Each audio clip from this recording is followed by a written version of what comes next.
Hi hello नमस्ते, कशा आहेत मैत्रिणींनो? मस्तच राहा. तर माझ्या नवीन रेसिपी चॅनलवर तुमचं स्वागत आहे.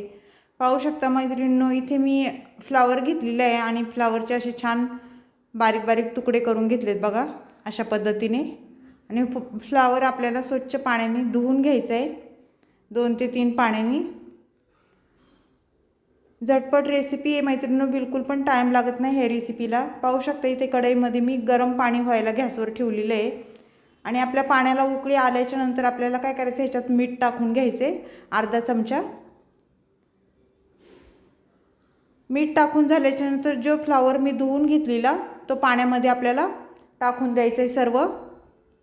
कसं फ्लावरला बारीक किडे बिडे असतात ना, त्यामुळे हे पाण्यात टाकून आपल्याला एक उकळी येऊन द्यायची आणि मग काढून घ्यायचा आहे.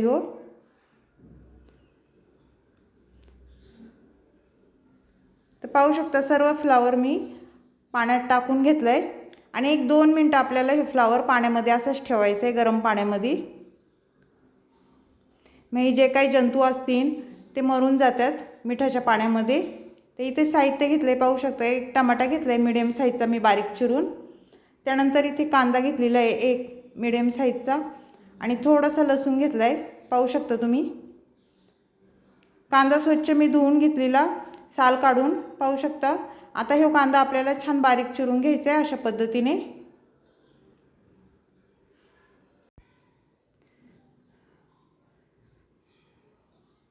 तर मैत्रिणींनो, चॅनल कोणी नवीन असेल तर लाईक सबस्क्राईब करायला विसरू नका. छान छान कमेंट करा. व्हिडिओ कुठून पाहताय कमेंट करून नक्कीच सांगा. व्हिडिओ आवडला तर मैत्रिणींना नातेवाईकांना शेअर करा. तर पाहू शकता अशा पद्धतीने आपल्याला कांदा बारीक चिरून घ्यायचा आहे. खूप झटपट होणारी रेसिपी आहे ही आणि व्हिडिओ खूप छोटासा आहे, संपूर्ण व्हिडिओ पहा. टिफिनसाठी ही रेसिपी तुम्ही आरामशीर करू शकता, घाईमध्ये पण एवढी झटपट होती. तर कांदा आपला छान असा बारीक चिरून झालेला आहे, पाहू शकता. त्यानंतर आपल्याला काय करायचं आहे, हे लसूण मी घेतलेला तो पण आपल्याला बारीक असं चिरून घ्यायचं आहे. तुम्ही ठेचून पण टाकू शकता किंवा लसणाची पेस्ट करून पण टाकू शकता, पण मी इथे चिरूनच घेणार आहे.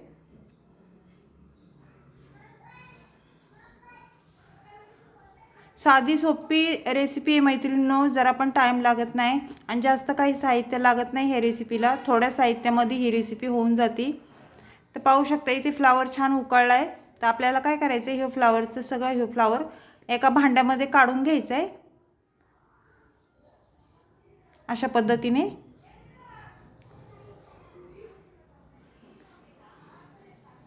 ह्याचा कसा उग्र वास पण येत नाही पाण्यामध्ये उकळल्याच्या नंतर, त्यामुळे पाण्यात उकळून घ्यायचा आणि जंतू वगैरे असेल तर ते पण मरून जातात.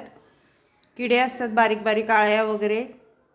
तर इथे गॅसवर मी कढई ठेवली आणि त्याच्यामध्ये मी 1-1.5 पळी तेल टाकून घेणार आहे बघा. तेल तुम्ही तुमच्या अंदाजे कमी जास्त करू शकता, तुम्हाला जसं तेल लागेल त्याप्रमाणे तेल टाकू शकता. आणि तेल तापल्याच्या नंतर आपल्याला इथे मोहरी टाकून घ्यायची बघा, जिरी मोहरी. जिरी मोहरी छान तडतडल्यावर लसूण टाकून घ्यायचं आहे.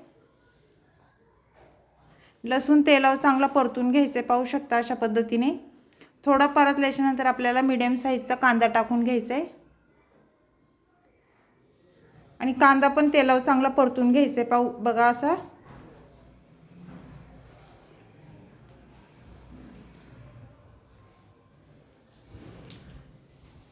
कांदा थोडा परतल्याच्या नंतर आपल्याला इथे टमाटर टाकून घेणार आहे मी. मीडियम साईजचा 1 टमाटा मी बारीक चिरून घेतलेला तो टाकून देऊया.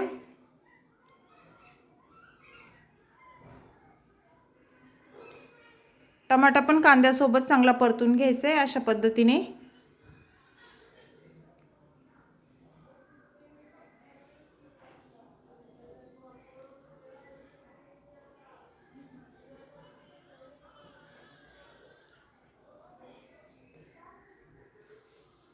पाहू शकता छान कांदा टमाटा परतल्याच्या नंतर आपल्याला 1 चमचा इथे हळद टाकून घ्यायची.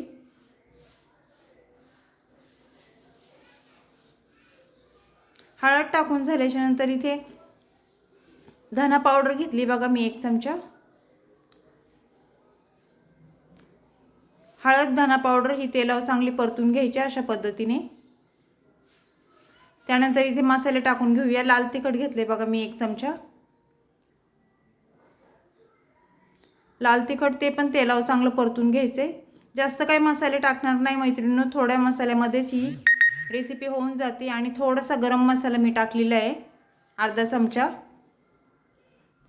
हे मसाले चांगले तेलावर परतून घ्यायचे आपल्याला. परतून झाल्याच्या नंतर ह्याच्यामध्ये फ्लावर टाकून द्यायचं आहे बघा. सर्व फ्लावरचं मी पाणी काढून घेतलेलं, फ्लावर टाकून दिलं आहे. आणि फ्लावर पण आपल्याला मसाल्यामध्ये चांगला परतून घ्यायचं आहे. सुकी भाजी ही खूप छान होती, टिफिनसाठी तुम्ही करून बघा. आणि झटपट होणारी रेसिपी आहे, बिलकुल पण टाईम लागत नाही.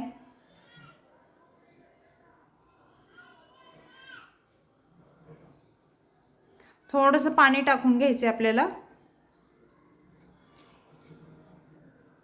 चवीनुसार मीठ टाकूया.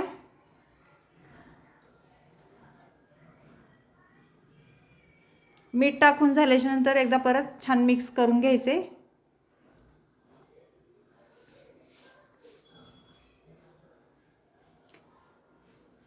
आणि इथे अर्धा ग्लासला पण पाणी कमी टाकायचे बघा. पाहू शकता अगदी थोडं पाणी मी टाकलेलं आहे. आणि हे सर्व छान मिक्स एकदा करून घ्यायचे परत एकदा ही भाजी आपल्याला. लाईक करायला विसरू नका मैत्रिणींनो. आणि 1-2 मिनटं आपल्याला फक्त वाफ काढून घ्यायची. ह्याची झाकण ठेवून घेऊया. 2 मिनटाच्या नंतर परत झाकण खोलून आपल्याला भाजी चेक करायची बघा. रंग पण भाजीचा खूप छान आलाय. त्यानंतर आपल्याला इथे शेंगदाण्याचं मी कूट टाकून घेणार आहे. 1-1.5 चमचे शेंगदाण्याचं कूट टाकून घेणार आहे. पाहू शकता भाजी झाल्याच्या नंतरच आपल्याला शेंगदाण्याचं कूट टाकायचं आहे, कारण हे शेंगदाण्याचं कूट भाजून कूट करून ठेवलेलं आहे. ते सर्व छान मिक्स करून घेते मी.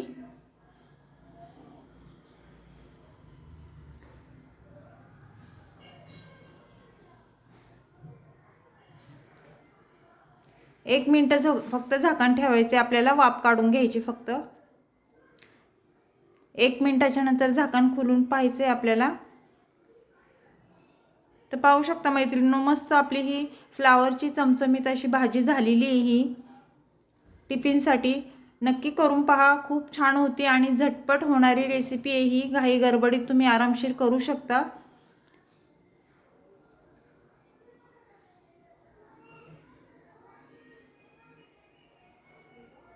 तर मैत्रिणींनो, ही रेसिपी तुम्हाला कशी वाटली मला कमेंट करून नक्कीच सांगा. चॅनलला कोणी नवीन असेल तर लाईक सबस्क्राईब करायला विसरू नका. छान छान कमेंट करा. व्हिडिओ कुठून पाहताय कमेंट करून नक्कीच सांगा. आणि अशा पद्धतीने ही रेसिपी तुम्ही फ्लावरची भाजी करून बघा. अशीच रेसिपी घेऊन मी पुन्हा हजर होईन.